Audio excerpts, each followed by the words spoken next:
and I'm a born Muslim. My problem is that I practiced Islam when I was... Brother, first we'd request questions from the non-Muslims. Once all the questions from non-Muslims are over, inshallah, we'll give you a chance. Yeah, but I'm telling my problem only. Okay. But you said you're Ahmed and you're a born Muslim. I am born Muslim. But now are you a Muslim or not? I'm agnostic.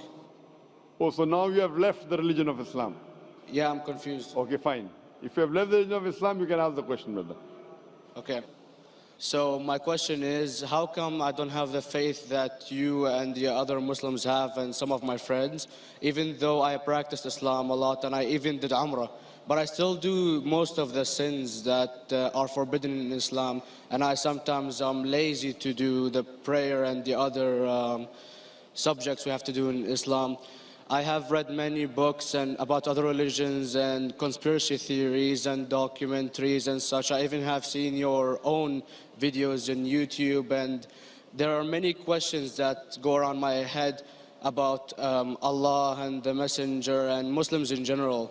And basically the most important question is, you said in one of your debates or questions that Allah is the creator and He's uncreated.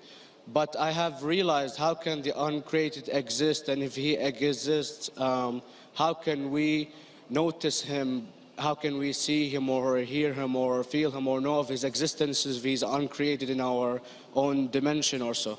That's one of the questions. Brother Ahmed said that he is a born Muslim. He comes from Iraq. He read the Quran, he read the books, but he commits many sins. He believes maybe sometimes he's agnostic and he's lazy for praying. Brother, before I answer your main question, if you do sins and if you're lazy for praying, that does not make you a non-Muslim. As long as you believe that praying is fard, sometimes you miss, it's a sin. It's a major sin that you sometimes don't pray, but that doesn't make you a non-Muslim. If you say praying is not required, then you're doing kufr. But if sometimes you do sin, sometimes minor sin, sometimes major sin, it is haram, it's forbidden, but that does not throw you outside the fold of Islam. There are sometimes waswasa of the shaitan asking you, you're a Muslim, but this is wrong in Islam, this is wrong. And it does deviate the person's mind. At that time, maybe your iman may be low. But these things should not make you consider that you're non-Muslim. Regarding a question that I mentioned in my speech, and you're right, that Almighty God is the creator, but He Himself is uncreated. You ask the question, how can the uncreated, how can we see the uncreated, and how it's possible? Allah subhanahu wa ta'ala is Khaliq, is the creator. And by definition, He's uncreated. Because normally people say that when they try and prove in logic that everything has a creator, who created this table, the carpenter, from where he got, from the tree, who created the tree, so it goes back to Allah. So when many of the people try to convince an atheist, they try and say that everything has a creator, and then they get trapped when the atheist asked him who created Allah. So if you hear my tapes, I never go that way. I ask the atheist that how did you come to know about the universe? How did you come to know about the functioning of the stars, of the sun? And he says, and goes back, that the creator. So it's the vice versa. So if you know how to deal with logic, you don't trip over this problem with the atheist trap, the Muslims or the believers, by saying who created Allah. By definition, Allah is uncreated. And if you ask the question, who created Allah? If you have heard my tapes, I give the reply, that suppose a person comes and says that my brother John. Yeah, I know, I saw that, I heard that's funny, but I mean, how does he exist if he's uncreated? Not that is Allah. Yeah. That's the difference between you and Allah. How does he exist? Means he was existing. He doesn't have a beginning. You and I have a beginning, that's human being. So that's the difference between us and Allah. You can't say that Allah has to be like us. If Allah is like you and me, why should we worship Him? I see, but have you heard of the phenomenon, the Big Brother? used by various orders and political agendas to control the people and such by implementing it into multiple gods, and then later on it became a monotheistic religions all over the world to make it easier for Big the Brother, people to... sorry, I've never heard of the religion Big Brother. It's not a religion. It's like a theory, an idea, basically. For What does it say? Yes? What does this idea say? What does it say? Is that when you have a big brother, it's easier for you to live life. When you have someone watching you the whole time, understanding you the whole time, protecting you the whole time, being with you the whole time, and you can talk to him, although he never talks to you back, maybe in your dreams, do it to your mind and such, it's easier for you to live. While a human who does not have a big brother and is not easily controlled into doing so and is having complete freedom is a danger for the major ruling powers and such. What does this say? I don't understand. Big brother may be there, big brother may not be there. What does it have to do with Islam and God? What does it have to do? Because basically Allah is watching you the whole time. So you want to say that Allah is like a big brother? Indeed, you use him for your protection so you won't be scared. You know what I mean? See, this is the hypothesis. Hypothesis. If you have heard, how do I convince an atheist? If you have heard my answer, that you said that you're agnostic, you're atheist.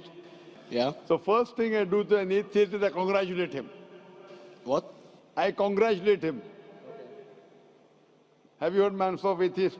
Yeah, you congratulate them and stuff. But I haven't seen your debates with the atheist. I just saw your answers on some questions. Fine, so you haven't seen the answer of atheist? No, but I've seen your debate with David William Campbell. And David William Campbell is not an atheist. Yeah. Now, when an atheist tells me he does not believe in God like your theory of Big Brother, yeah, and if you believe in that theory, I will ask you, first thing I do to the atheist, I congratulate him. You know why? Yeah, because they think and they don't follow what their parent does and such stuff like that. No. I congratulate him because he is not doing blind belief.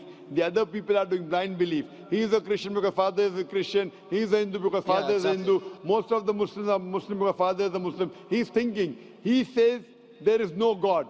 He has said the first part of the Islamic Shahada, La ilaha. The reason I congratulate him is because he has said the first part of the Islamic Shahada, Islamic creed, La ilaha. The only thing I have to do is illallah, which I shall do inshallah. So if you have heard my answer, an atheist becomes an atheist because he believes in science, he believes in logic. Or I ask him that if an equipment is bought in front of him, which no one in the world has ever seen, and if the question is asked that who will be the first person who will be able to tell you the mechanism of this new equipment, what is the answer? Of course, he's going to tell you the producer or the maker of this equipment. Creator, producer, maker. So when we ask him questions that how did this universe come into existence, he will talk about the Big Bang. This what we're going to talk is already mentioned in the Quran 1400 years ago in Surah Anbiya chapter number 21 verse number 30. Avalam yaral lazina kafaru anna samawati wal arda kanat ratkum fataqnahuma. Do not the unbelievers see that the heavens and the earth were joined together and we clove them asunder. This what you came to know 50 years back is mentioned in the Quran 1400 years ago. Who could have mentioned that? Well, in various civilizations in like 2000 or 5000 BC before Islam came or Christianity itself, there was various civilizations that are good in astronomy and they know more about our solar system than we do now, sadly. Brother, your knowledge of science is little, not in-depth. I do agree. There are certain things which were known as hypotheses. For example, we came to know, we were proved that the earth was spherical in 1577.